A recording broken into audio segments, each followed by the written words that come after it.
The moment I knew my marriage was over wasn't when my husband said those cruel words. It was when I heard something small hit the marble floor at 2:17 in the morning. I never imagined silence could have a sound, but that night, standing alone in the middle of our mansion, I could hear it everywhere. It lived in the empty hallways. It lingered beneath the crystal chandeliers. It settled into every corner of the house Adrian Moretti had built for me. The grandfather clock in the foyer ticked steadily, each second stretching longer than the last.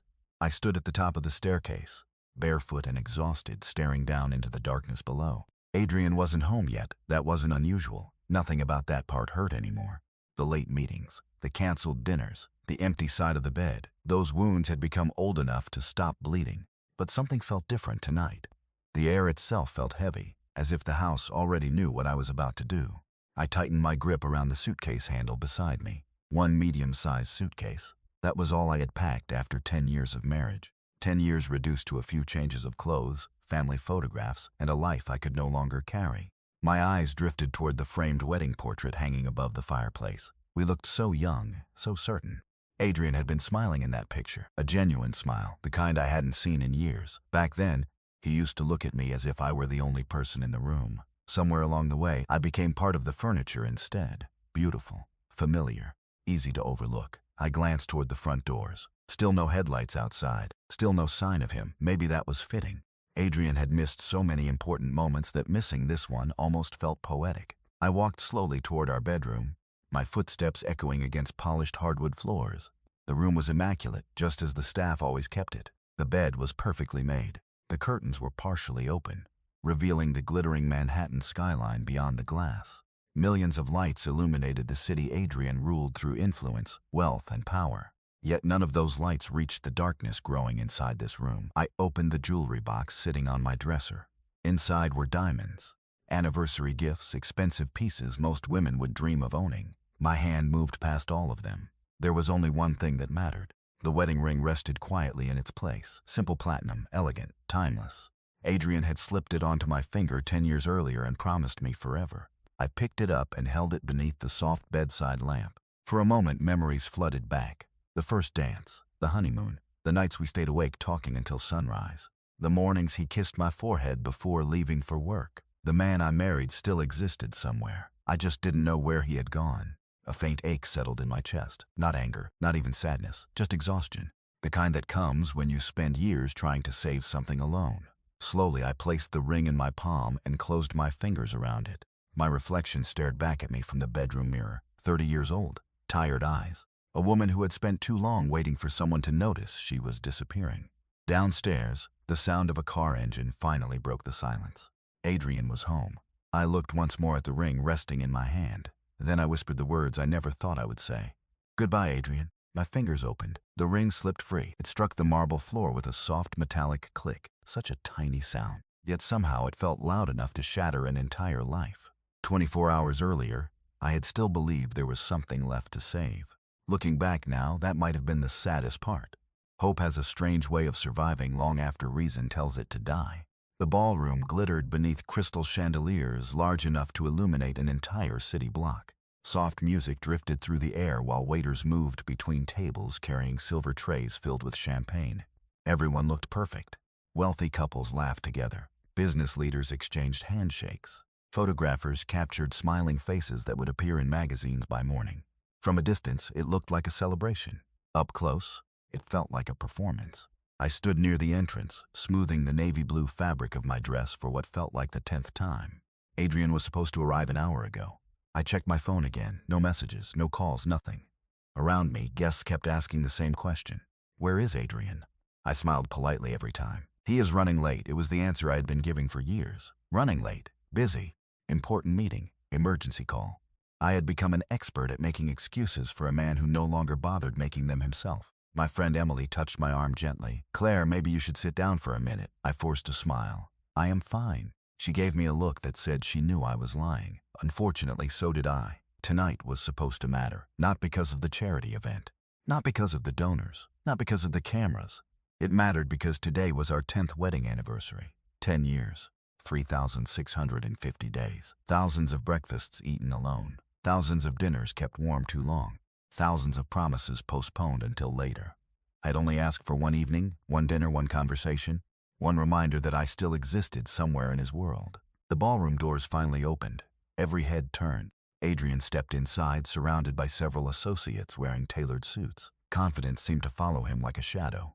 At 6'3", with dark hair and sharp features, he commanded attention without trying. Conversation slowed as he crossed the room. People respected him, feared him, admired him. Sometimes I wondered if anyone truly knew him. His eyes found me immediately. For a brief second, I saw something familiar there, something that reminded me of the man I married. Then it disappeared behind the usual wall of control.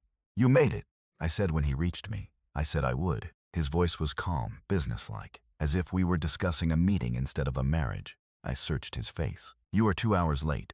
I had responsibilities. The answer came automatically, rehearsed. I looked away before he could see the disappointment. Across the ballroom, the event organizer was preparing a short presentation celebrating major donors and community leaders. One segment included a tribute to couples supporting local charities. Us. I had told Adrian about it weeks ago. "Can you stay for 20 minutes? I asked quietly. "That is all I need." His expression hardened slightly. "Claire. Just my name. One word." Yet somehow it felt like a warning. 20 minutes, I repeated. Please. He glanced at his watch. Not at me, at his watch. "I have another engagement." Something cracked inside me then. Not loudly, not dramatically, just enough. "Do you ever hear yourself?" I asked softly. His jaw tightened.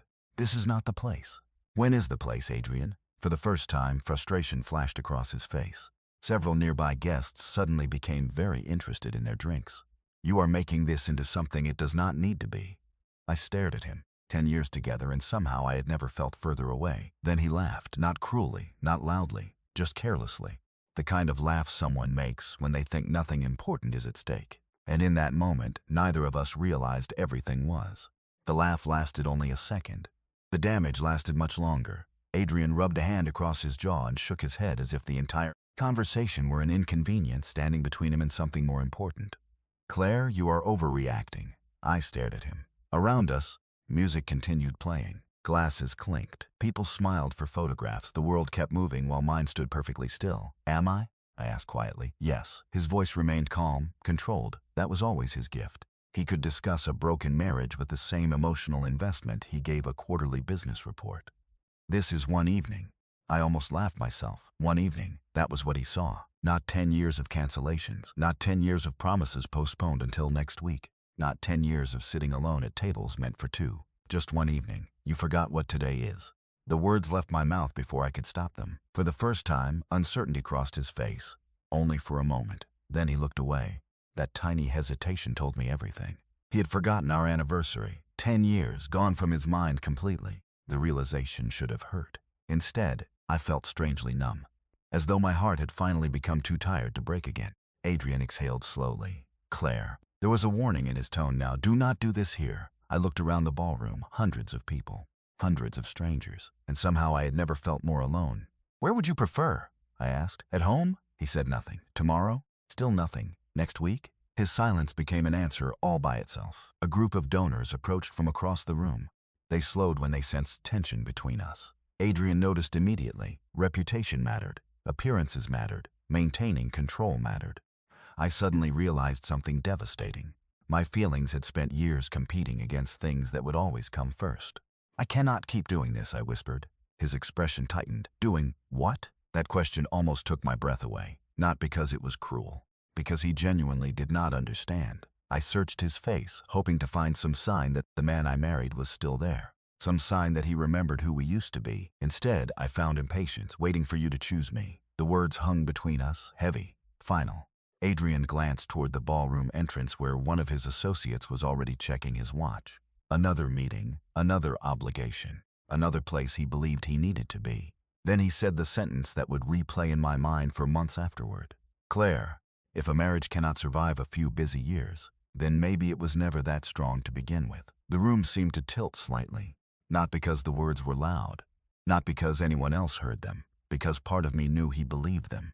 I felt Emily's eyes on me from across the room, concerned, worried, waiting. But I could not look at her. I could only look at the man standing in front of me, the man I had loved for over a decade, the man who no longer saw the difference between being present and simply showing up. Adrian straightened his jacket and checked his watch again. Then, with the same careless confidence that had carried him through every negotiation of his adult life, he smiled faintly and said something he probably assumed would end the conversation forever. He had no idea those words were about to end something else. The faint smile remained on Adrian's face as he adjusted the cuff of his watch. Then he said it, calmly, casually, as if he were commenting on the weather instead of dismantling a decade of love. If things are really that bad, Claire, people move on, people start over. His eyes met mine for barely a second. I can too, the words landed softly. That was the terrible thing about them. They were not shouted, they were not spoken in anger. They were delivered with complete certainty. Around us, the ballroom continued to sparkle. Laughter drifted through the air. A camera flash illuminated smiling faces across the room.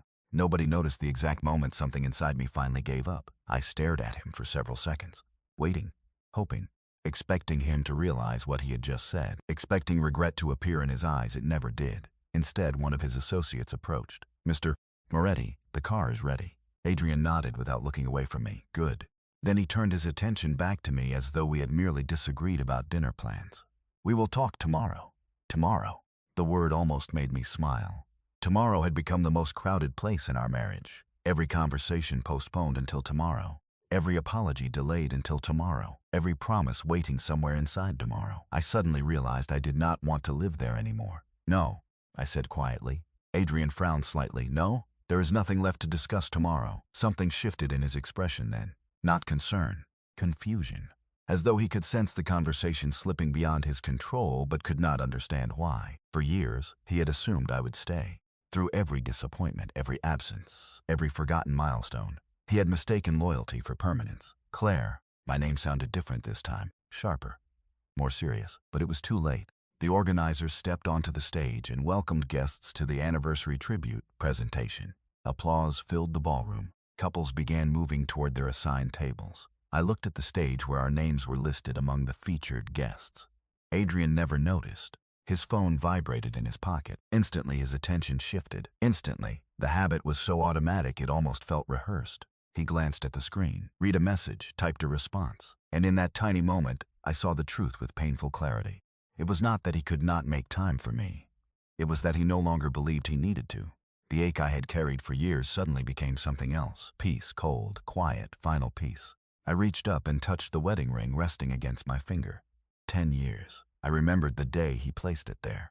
I remembered believing that no matter how difficult life became, we would always choose each other. Somewhere along the way, I kept choosing him.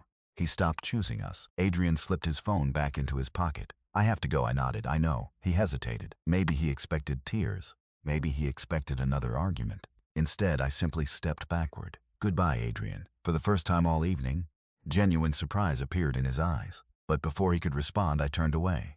I walked past the crowded tables, past the orchestra, past the smiling guests, past 10 years of memories. Nobody stopped me, nobody noticed. Outside, cold Manhattan air greeted me like an old friend. I stood on the sidewalk beneath a sea of city lights and took a long breath. Behind me, the ballroom doors remained open for a moment before closing again, sealing that chapter of my life on the other side. And for the first time in years, I stopped waiting for him to come after me.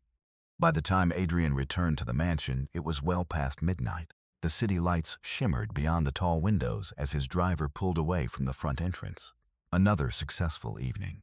Another completed negotiation. Another problem solved. He loosened his tie as he stepped through the massive front doors, expecting the familiar quiet that always greeted him after long days. At first, nothing seemed unusual. The foyer was spotless.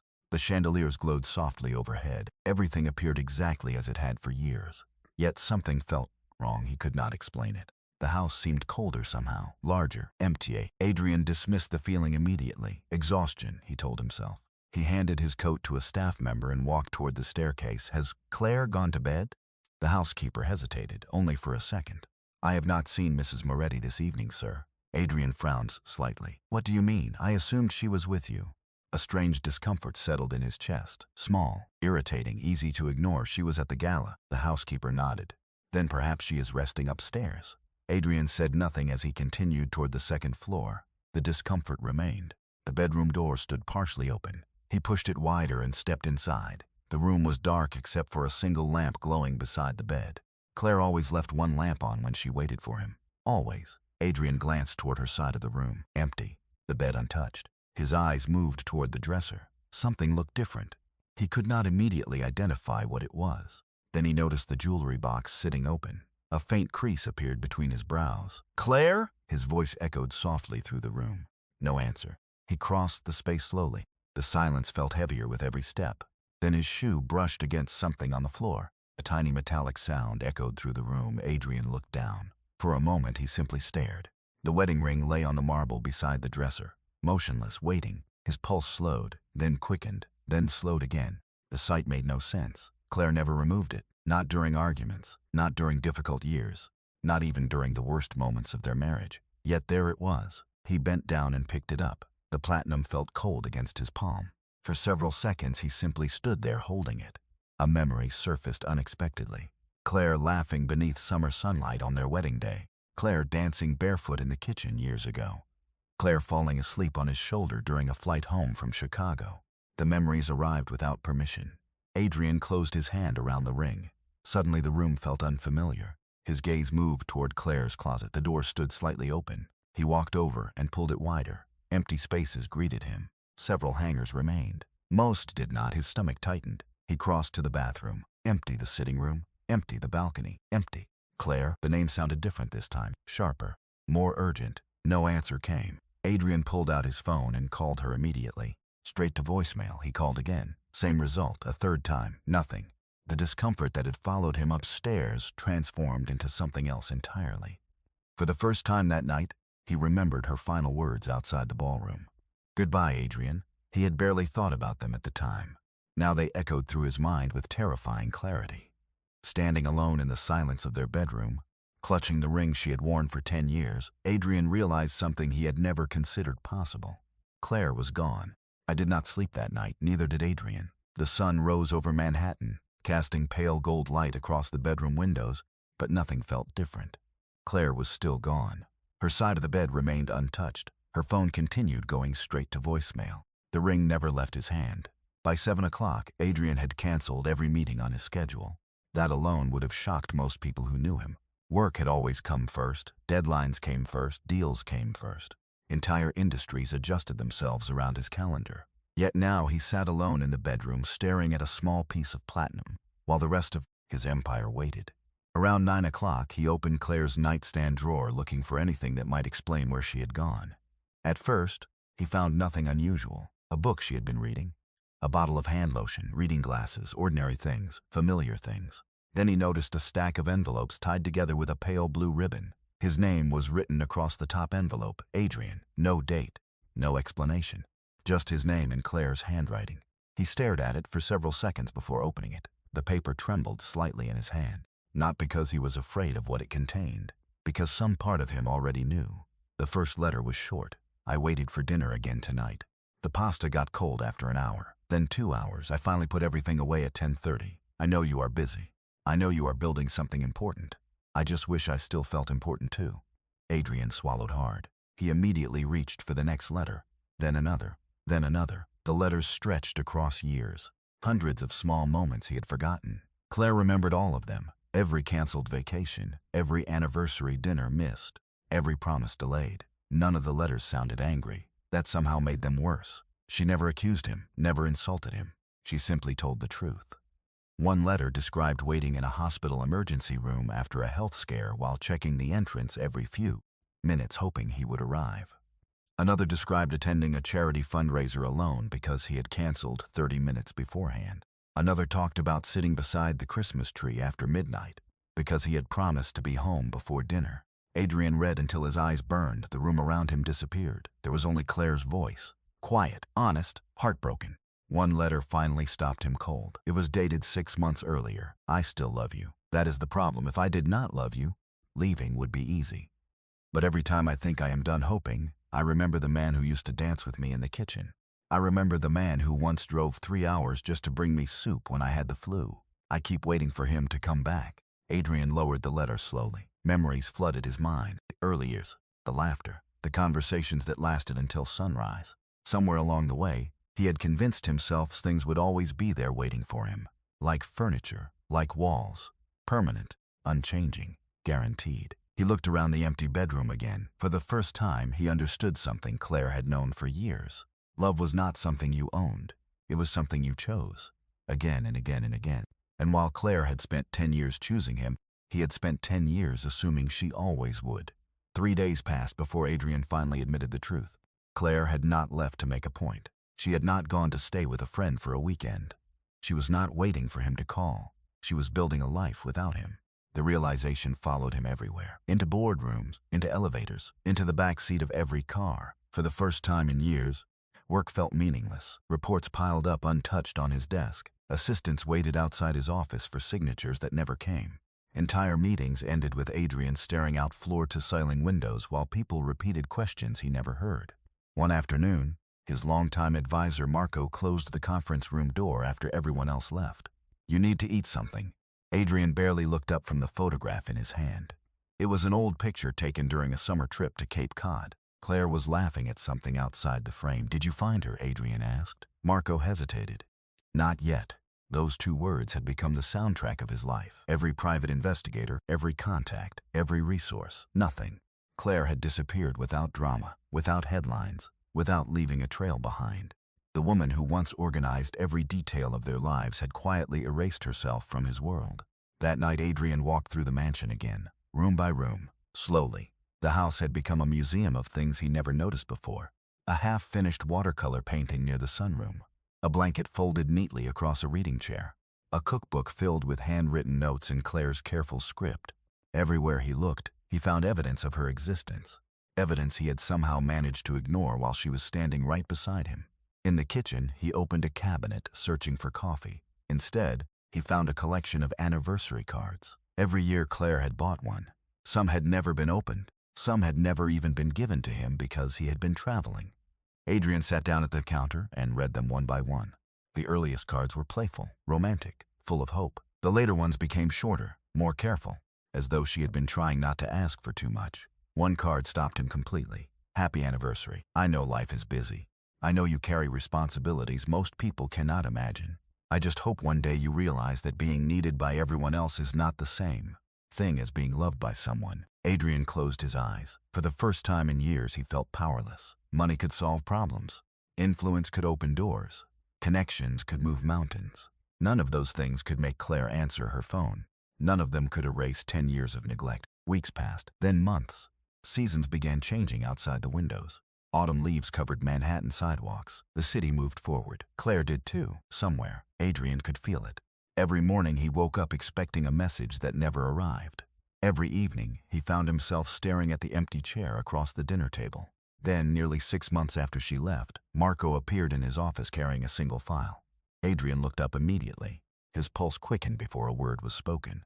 Marco placed the folder on the desk. "We found her." The room went silent. Adrian stared at the file without touching it. For months he had imagined this moment, planned for it, prayed for it, yet suddenly he was afraid. Because finding Claire was one thing. Convincing her to let him back into her life was something else entirely. The town sat along a quiet stretch of the Oregon coast where the ocean seemed endless and nobody cared about power or status. Adrian arrived just after sunrise. Gray clouds drifted above the water while fishing boats rocked gently in the harbor. It was exactly the kind of place Claire used to talk about whenever Manhattan became too loud. A place where nobody measured success by numbers. A place where people knew their neighbors. A place where life moved slowly enough to actually be lived. He parked across from a small bookstore and remained in the driver's seat for nearly 10 minutes. According to the file, Claire had changed her routine completely after leaving New York. No social media, no public appearances, no contact with mutual friends. She had not wanted to be found, yet here he was, 6 months too late. Across the street, the bookstore door opened. A little girl, maybe 7 years old, ran out carrying a picture book almost as large as her torso. Behind her came Claire. Adrian's breath stopped. For a second, he genuinely forgot how to breathe. Claire laughed as she knelt to straighten the girl's jacket. The sound carried faintly across the sidewalk. He had not heard that laugh in years. Not the polite smile she used at charity events. Not the exhausted laugh she forced during difficult dinners. This one was real, bright, effortless, alive. The little girl threw her arms around Claire's neck before running back toward a nearby cafe where her mother waited. Claire remained on the sidewalk smiling after her. And that was when Adrian realized the most painful truth of all. She looked happy, not surviving, not pretending, happy. The woman who had spent years waiting for him now looked lighter without him. The sight hit harder than any accusation ever could. He had imagined finding Claire 1,000 different ways, crying, angry, lonely, missing him. He had never imagined finding her healed. Adrian stepped out of the car before he could lose his nerve. The bell above the bookstore door chimed softly as he entered. Claire was arranging books on a display table near the front window. She looked up automatically. The smile disappeared instantly, not because she was afraid, not because she was angry, because she was shocked. A hardcover novel slipped from her hands and landed softly on the wooden floor. Neither of them moved. The entire bookstore seemed to fade away. The shelves, the customers, the music playing quietly overhead, none of it mattered. 6 months of silence stood between them. "Hello, Claire." His voice sounded rough, unsteady. She stared at him as though she could not decide whether he was real. "Adrian?" It was the first time he had heard her say his name in half a year. Something twisted painfully inside his chest. Claire blinked twice, then glanced toward the window as if expecting him to disappear. "How did you find me?" The question came out barely above a whisper. "I have been searching for you for months." Claire looked away immediately. Her throat tightened, not because she was touched, because she did not know what to do with that information. The old Adrian never searched for anything. Everything came to him, everything except her. "You should not have come," she said quietly. Adrian nodded. "You are probably right." Another silence settled between them. A customer passed carrying 2 novels.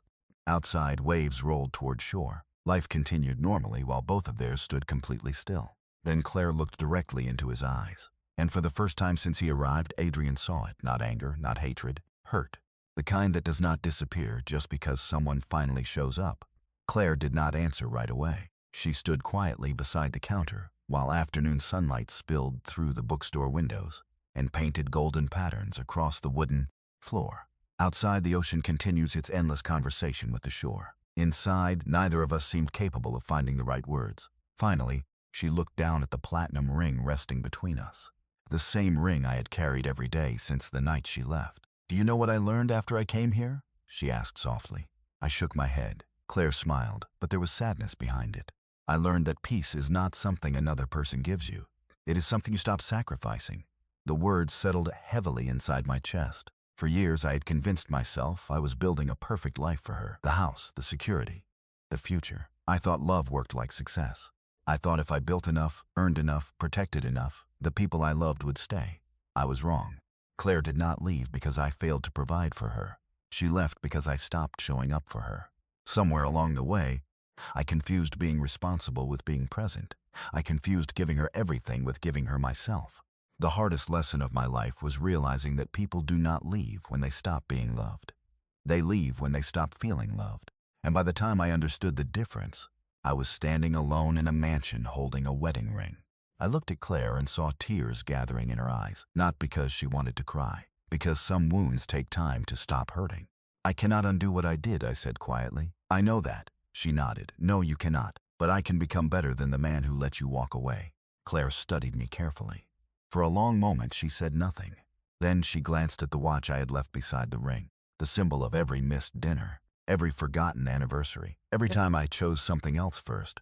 "Do you know what I need from you?" she asked. "Tell me." Her voice remained calm, honest, certain. "I need you to become the kind of man who chooses the people he loves before he is forced to lose them."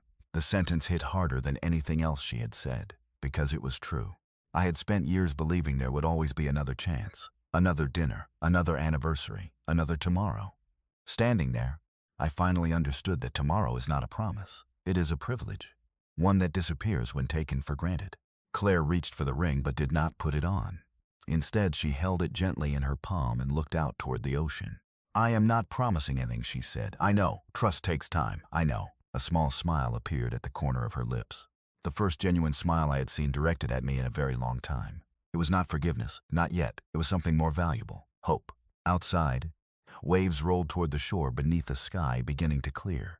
For the first time in years, I was not thinking about meetings, deadlines, or deals waiting back in New York. I was thinking about a future that could not be bought, negotiated, or controlled. A future that would have to be earned one choice at a time. And somehow that made me feel more alive than all the success in the world ever had.